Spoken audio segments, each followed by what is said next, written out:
Mic, mic check.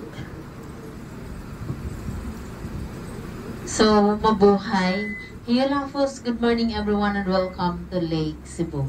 So, in behalf of Punta Isla Lake Resort, I would like to welcome you all to the land of the Dream Weavers, province of South Cotabato, and to the home of the living treasures, municipality of Lake Cebu. So, tayhanaw daw mayong kuy kakol, Baniba Punta Isla, bayong sa Total Resort, Baniba Cebu. So, may naintindihan po ba? Wala. So, Tabali dialect po yun siya. So, later on, meron po yung translation. So, bago po ang translation, nais ko lang po malaman kung taga-saan po kayo. Bukidnon. So, malayo po. Bohol. So, yun. So, kaya ko po tinatanong kung taga-saan po kayo kasi ang tour po natin ngayon, iikutin po natin ang buong Pilipinas. So, baka madaanan pa natin yung lugar nyo sa unahan, baba lang po kayo. So, anyway, biro lang.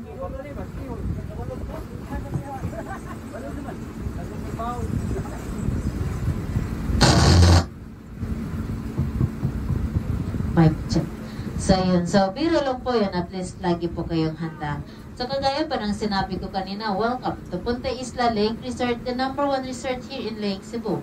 And welcome to the summer capital of South Central Mindanao. This is the Tabali Homeland Municipality of Lake Cebu. So by the way, my name is Daina. Ako po yung tour guide niyo po ngayon. So I am a pure-blooded Tabali po. And then yung captain boat pa natin sa likuran, si Sir Roland Impleo po. So this cruise is made of fiberglass. For our safety, may mga life jacket po sa upper boat side po nitong cruise. So this tour takes 45 minutes going to 1 hour po. Sa pag-ikot pa natin, madaanan pa natin yung mga island and mga islets po. So yung unang island na madaanan pa natin, Ma'am Sir, dito po yun na island. Ito po yung pinakamalaking island dito po sa lake. So may lawak po yung island na yan na 9.3 hectares. And then mostly mga Tabali tribe na po yung nakatira po dyan sa island. Kung napansin niyo po kanina, yung word po na nakapatong po sa taas ng island, yun po yung tagline po namin dito sa Lake Cebu. So, tribal word po yun, Kemdol. Kemdol Lake Cebu. So, ibig sabihin po ng Kemdol, moving. So, moving forward Lake Cebu towards a better future. So, yun po yung tagline po namin. So, baka nagtataka din po kayo, bakit po tinawag na Lake Cebu itong lugar po namin? So, dahil po yun sa tribal word po na Cebu, yung S-E-B-U, tribal word po yun. So, ibig sabihin po ng Cebu, lake. So, yung dalawang word po, isa lang pong meaning nun. So, lake po yun. So, Lake Cebu. So, redundant lang po. So, Lake Cebu po is very blessed with the 3 lakes. So, yung unang lake na nadaanan nyo po along the highway po yun, pakyat po dito, yun po yung Lake Lahit. Yung Lake Lahit po ang pinakamaliit na lake. So, may lawak lang po doon na 24 hectares lang po. And then, yung pangalawang lake po is located at the top of falls #1. So, yun po yung Lake Saloton. Yung Lake Saloton po ang pinakamalalim na lake. So, may lalim po doon na 200 feet deep. Approximately. And then may lawak po doon na 48 hectares. So nandito po kayo ngayon sa pinakamalawak na lake. Ito po ang Lake of Lake Cebu. So may lawak po itong lake na 354 hectares. And then ang pinakamalalim na portion po nitong lake is located at the front of Punta Isla po. Sa may bandang gitna po doon, may lalim po doon na 60 meters. Or 180 feet deep po. So, dito po na portion, may lalim po dito na nasa 140 feet deep. So, malalim pa din po. So, dito po sa island, Ma'am Sir, wala pong malalaking tindahan. Wala rin pong clinic or paralat. So, yung mga tao po dyan, they need to cross the lake going to the mainland pa po para po sa kanilang mga pangangailangan. By using the small boat or yung tinatawag po namin in Tabali word po na owong or yung bangka po. So, yung bangka is made of lawaan, 3 wood carving, and then wala po yung cutting. Yun po yung traditional boat po. So, sa pagsakay po ng bangka, Ma'am Sir, so kailangan yung driver, nasa dulo po talaga siya ng bangka para mabilis po yung kanyang pagsagwan, and then para ma-maintain na din po ang balance ng bangka. Kasi po, Ma'am Sir, kapag na-aksidente or nahulog ka po dito sa lake, na hindi ka po marunong lumangoy, It's take 3 to 5 days pa po bago makita yung katawan. Kasi itong lake po is fresh water po ito. So kapag fresh water, malakas po yung current pa ilalim. So hihilain po talaga ng current pababa yung katawan. Unlike sa dagat po na salty water, zero density po doon. So one day, one night, dulutang kaagad yung katawan. So dito po sa lake, 3 to 5 days pa po. So parang nag-short quarantine ka lang po doon sa ilalim ng 3 to 5 days. With free accommodation pa po yun siya. So yun, so kailangan sa pagsakay po ng bangka, yung driver po ang magbabalance. And then dito rin po sa lake, hindi po kami nakaranas ng tinatawag na high tide and then low tide po. Kasi itong lake po namin is mayroon po itong outlet. So ang outlet po nitong lake is going to 7 waterfalls pa po yun. To Ala River, Isulan to Rio Grande de Mindanao po. And then may mga underwater spring din po na sumusupply dito sa lake eh hindi po bumababa yung water level po nitong lake. So stable lang po ito. So yung mga boxes po sa paligid Mama Sir, yan po yung mga cultured na tilapia. Isang box po ng fish cage, may laman po yan na nasa 1,000 to 1,500 fingerlings or similya po ng tilapia. Sa pagpapakain po ng tilapia, 3 times in a day po. Umaga, tanghali, and then hapon po. So parang tao lang din po. So ang kaibahan lang po natin, wala na po silang snacks or merienda. So yun po, ang harvest time po is 6 to 8 months. Sa 6 to 8 months, may regular sizes na po yun na 3 to 4 pieces in 1 kilo. Pero nakadepende pa rin po yun sa pagpapakain po ng tilapia.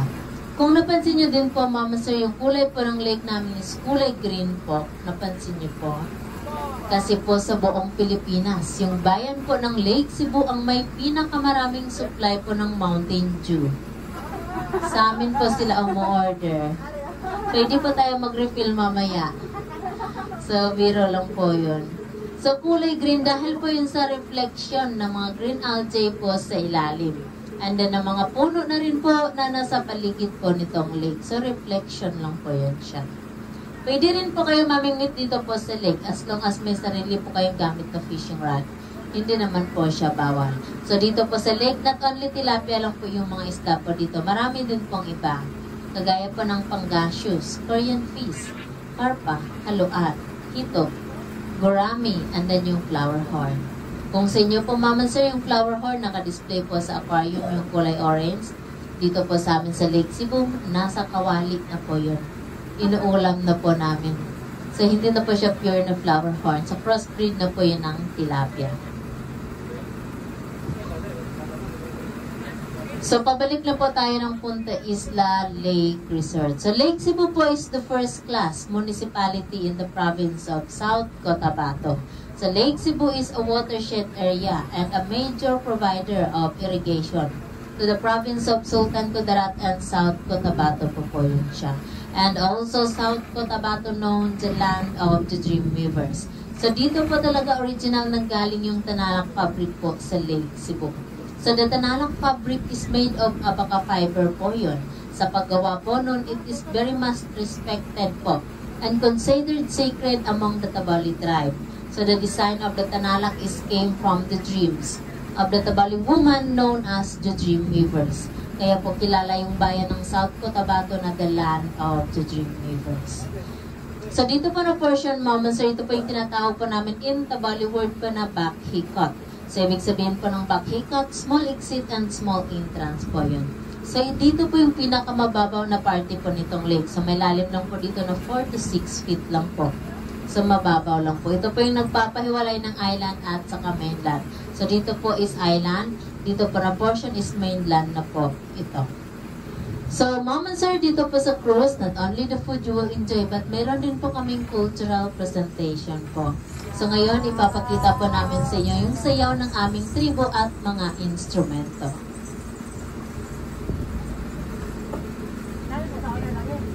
So, we are here to present some of the Tabali musical instruments and the dances of our tribe. So the first Tabali musical instrument, we called it kumbing or a bamboo jaw harp. They usually played it during eclipse time to call the moonlight back. The spirit of kumbing is deep near under the earth and deep unto the sky. So Mama Sir, the sound of kumbing.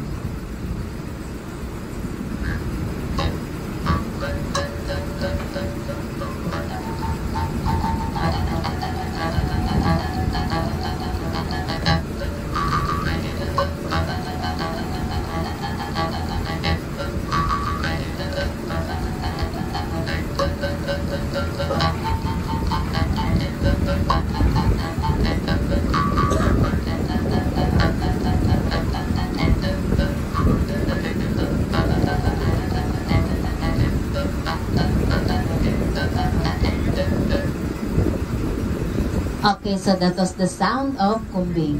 And the next Tabali musical instrument, we called it tanonggong, or a sacred drum, made from a skin of a deer, played to sacrifice during weddings, ceremonies, festivals, and rituals.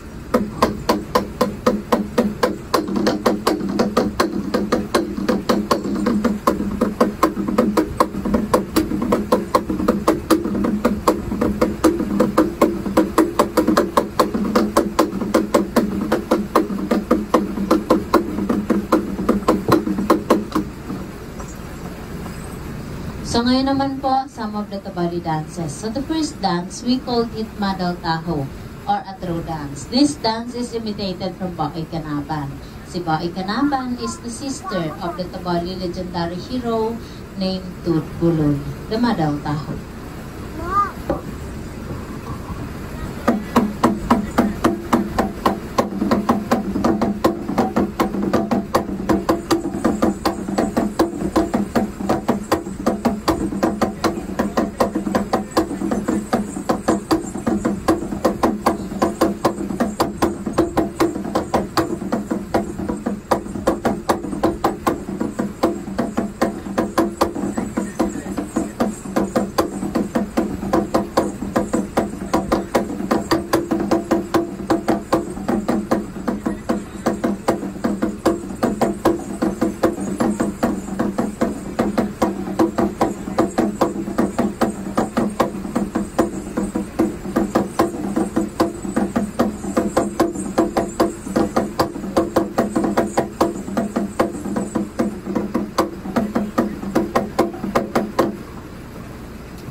Okay, so that was the Madal Taho. And the last dance is called Madal Mit Mata. This dance to express the feelings of woman towards a man.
Okay, so that was the end of our cultural presentation.